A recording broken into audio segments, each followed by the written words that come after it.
ನವರಾತ್ರಿಯ ವೇಳೆ ನವದುರ್ಗೆಯರ ಆರಾಧನೆಯಲ್ಲಿ 7ನೇ ದಿನ ದುರ್ಗಾಮಾತೆಯ ಕಾಲರಾತ್ರಿ ಅವತಾರವನ್ನು ಪೂಜಿಸಲಾಗುತ್ತದೆ.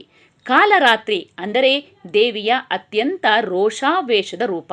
ದುಷ್ಟರನ್ನು ನಿಗ್ರಹಿಸುವ ದೇವಿಯು ಶುಭಂಕರಿಯಾಗಿ ಶುಭವನ್ನು ತರುತ್ತಾಳೆ ಎಂಬ ನಂಬಿಕೆಯಿದೆ.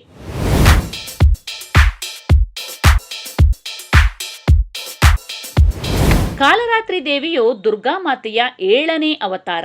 ಕಾಲ ಎಂದರೆ ಸಮಯ ಹಾಗೂ ಸಾವು ಎಂಬುದರ ಸೂಚಕ. ತಾಯಿ ಕಾಲರಾತ್ರಿ ದೇವಿಯು ಅಂಧಕಾರವನ್ನು ಹೊಡೆದೋಡಿಸಿ ಬೆಳಕೆಂಬ ಧನಾತ್ಮಕ ಶಕ್ತಿಯನ್ನು ಪ್ರಾಪ್ತಿ ಮಾಡುತ್ತಾಳೆ. ತಾಯಿಯು ಕತ್ತಲೆಯನ್ನು ಪ್ರತಿನಿಧಿಸುತ್ತಾಳೆ. ಆಕೆಯು ತನ್ನ ಶಕ್ತಿಯಿಂದ ಅಂಧಕಾರವನ್ನು ಹೇಗೆ ದೂರ ಮಾಡುತ್ತಾಳೋ ಅದೇ ರೀತಿ ಮನುಷ್ಯನ ಬದುಕಿನಲ್ಲಿ ಅನಾರೋಗ್ಯ, ಕೆಟ್ಟ ಆಲೋಚನೆಯನ್ನು ತೆಗೆದುಹಾಕಿ ಶಾಂತಿ, ಧೈರ್ಯವನ್ನು ತುಂಬುತ್ತಾಳೆ. ಮಾತೆ ಕಾಲರಾತ್ರಿಯ ಮೈಬಣ್ಣ ಕಪ್ಪು. ಕತ್ತೆಯ ಮೇಲೆ ಕುಳಿತಿರುತ್ತಾಳೆ. ಬಿಚ್ಚು ಮುಡಿಯ ಕೇಶರಾಶಿ ಆಕೆಯ ಸುತ್ತಲೂ ಹರಡಿಕೊಂಡಿರುತ್ತದೆ. ಆಕೆಗೆ 4 ಕೈಗಳಿವೆ. ಎಡಬದಿಯ 2 ಕೈಗಳ ಪೈಕಿ ಒಂದರಲ್ಲಿ ಕುಡುಗೋಲು ಹಾಗೂ ಮತ್ತೊಂದರಲ್ಲಿ ಕಬ್ಬಿಣದ ಮುಳ್ಳು ಹಿಡಿದಿರುತ್ತಾಳೆ. ಬಲಗಡೆಯ 2 ಕೈಗಳಲ್ಲಿ ವರಮುದ್ರೆ ಹಾಗೂ ಅಭಯ ಮುದ್ರೆಯನ್ನು ಹೊಂದಿರುತ್ತಾಳೆ.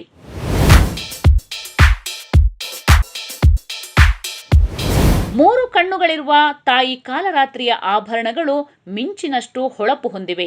ಆಕೆಯ ಉಚ್ಛ್ವಾಸ ಹಾಗೂ ನಿಶ್ವಾಸಗಳು ಮೂಗಿನ ಹೊಳ್ಳೆಗಳಿಂದ ಬೆಂಕಿಯುಂಡೆಗಳು ಹೊಮ್ಮಿದಷ್ಟು ಭೀಕರವಾಗಿರುತ್ತದೆ. ನವರಾತ್ರಿಯ 7ನೇ ದಿನದಂದು ತಾಯಿ ಕಾಲರಾತ್ರಿಯನ್ನು ಒಲಿಸಿಕೊಳ್ಳಲು ನವರಾತ್ರಿಯ 7, 8 ಹಾಗೂ 9ನೇ ದಿನಗಳಂದು ಕ್ರಮವಾಗಿ ನೀಲಿ, ಕೆಂಪು ಹಾಗೂ ಬಿಳಿ ಬಣ್ಣದ ವಸ್ತ್ರಗಳನ್ನು ಧರಿಸಬೇಕು. ನವರಾತ್ರಿಯ 7ನೇ ದಿನದ ರಾತ್ರಿ ತಂತ್ರ ಸಾಧಕರು ಮತ್ತು ಯೋಗಿಗಳಿಗೆ ಅತ್ಯಂತ ಶುಭವಾಗಿರುತ್ತದೆ. ಧ್ಯಾನದಲ್ಲಿ ಮಗ್ನರಾಗುವ ಅವರು ಎಲ್ಲಾ ಚಕ್ರಗಳಿಗೆ ಅಗ್ರಗಣ್ಯವಾದ ಸಹಸ್ರ ಚಕ್ರವನ್ನು ಸಾಧಿಸುತ್ತಾರೆ.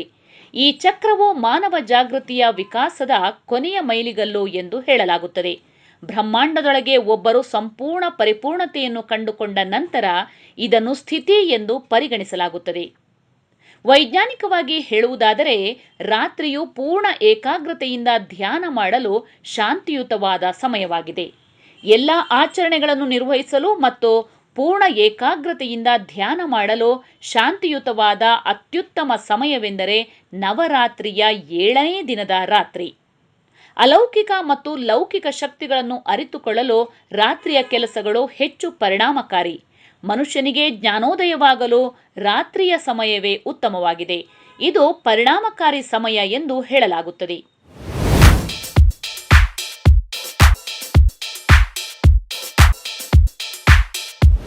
ಕಾಲರಾತ್ರಿಯ ಬಗ್ಗೆ ಮೊದಲ ಉಲ್ಲೇಖ ಮಹಾಭಾರತದಲ್ಲಿ ಬರುತ್ತದೆ. 18 ದಿನಗಳ ಯುದ್ಧದ ಕಡೆಯ ರಾತ್ರಿ ಗದಾಯುದ್ಧದಲ್ಲಿ ಸೋತು ತೊಡೆ ಮುರಿದು ದುರ್ಯೋಧನ ಬಿದ್ದಿರುತ್ತಾನೆ. ಕುರು ರಾಜಕುಮಾರನ ಸ್ಥಿತಿ ಕಂಡು ಮರುಗಿದ ದ್ರೋಣಪುತ್ರ ಅಶ್ವತ್ಥಾಮನಲ್ಲಿ ರೋಷಾಗ್ನಿ ಮೂಡುತ್ತದೆ. ಇದರಿಂದಾಗಿ ಅಶ್ವತ್ಥಾಮ ಅಂದು ರಾತ್ರಿಯೇ ಪಾಂಡವರ ಸಂಹಾರದ ಪಣ ತೊಟ್ಟು ಕೌರವ ಸೇನೆಯ ಅಳಿದುಳಿದ ಪ್ರಮುಖರ ಜತೆ ಸೇರಿ ಪಾಂಡವರ ಶಿಬಿರಗಳ ಮೇಲೆ ದಾಳಿ ನಡೆಸುತ್ತಾನೆ. ಅಂದು ರಾತ್ರಿ ಶ್ರೀಕೃಷ್ಣ ಮೊದಲೇ ಪಂಚಪಾಂಡವರನ್ನು ಬೇರೆಡೆಗೆ ಕರೆದೊಯ್ದಿರುತ್ತಾನೆ. ಆದರೆ ಅಶ್ವತ್ಥಾಮಾದಿಗಳು ಪಾಂಡವರ ಶಿಬಿರಗಳಿಗೆ ದಾಳಿ ನಡೆಸಿದಾಗ ಯುದ್ಧ ಮುಗಿದ ಸಂತಸ ಮತ್ತು ಬಳಲಿಕೆಯಿಂದ ನಿದ್ರೆಗೆ ಶರಣಾಗಿದ್ದವರಿಗೆ ಎಚ್ಚರವಾಗುವುದೇ ಇಲ್ಲ. ಆ ರಾತ್ರಿ ಪಾಂಚಾಲಿಯಿಂದ ಜನಿಸಿದ 5 ಉಪಪಾಂಡವರ ಶಿರ ಕಡೆಯುವ ಅಶ್ವತ್ಥಾಮ ಸಿಟ್ಟಿನ ಮತ್ತಿನಲ್ಲಿ ಅವರೇ ಪಾಂಡವರು ಎಂದು ನೆನೆಯುತ್ತಾನೆ. ಆ ರಾತ್ರಿ ಅಶ್ವತ್ಥಾಮ ನಡೆಸಿದ ಆ ಘೋರ ನರಮೇಧ ಕಾಲರಾತ್ರಿ ದೇವಿಯೇ ಪ್ರಕಟಗೊಳ್ಳುವಂತೆ ಮಾಡಿತ್ತು ಎಂಬ ಉಲ್ಲೇಖ ಮಹಾಭಾರತದಲ್ಲಿ ಸಿಗುತ್ತದೆ.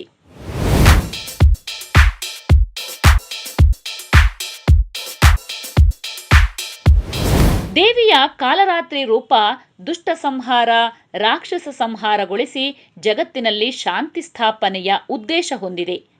ದುರ್ಗಾಸುರನನ್ನು ಕೊಲ್ಲುವ ಸಲುವಾಗಿ ದೇವಿ ಕಾಲರಾತ್ರಿಯ ರೂಪ ತಾಳಿದಳು ಎಂಬ ಉಲ್ಲೇಖ ಸ್ಕಂದ ಪುರಾಣದಲ್ಲಿ ಸಿಗುತ್ತದೆ. ವರಾಹ ಪುರಾಣದ ಪ್ರಕಾರ ದೇವಿಯು ರೌದ್ರಿ ರೂಪ ತಾಳಿ ರುರು ಎಂಬ ರಕ್ಕಸನನ್ನು ಕೊಂದಿದ್ದಳು. ಇವೆಲ್ಲವೂ ದೇವಿಯ ಕಾಲರಾತ್ರಿ ರೂಪದ ಬಗ್ಗೆ ಸಿಗುವ ಬೇರೆ ಬೇರೆ ಉಲ್ಲೇಖಗಳು.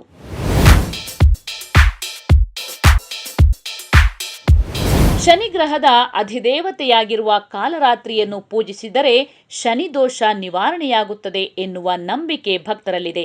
ರೌದ್ರ ರೂಪದಲ್ಲಿ ಕಂಗೊಳಿಸಿದರೂ ಭಕ್ತಿಯಿಂದ ಭಜಿಸಿದರೆ ದೇವಿಯು ಭಕ್ತರಿಗೆ ಒಲಿದು ಇಷ್ಟಾರ್ಥಗಳನ್ನು ನೆರವೇರಿಸುತ್ತಾಳೆ ಎನ್ನುವುದು ಭಕ್ತರ ನಂಬಿಕೆ.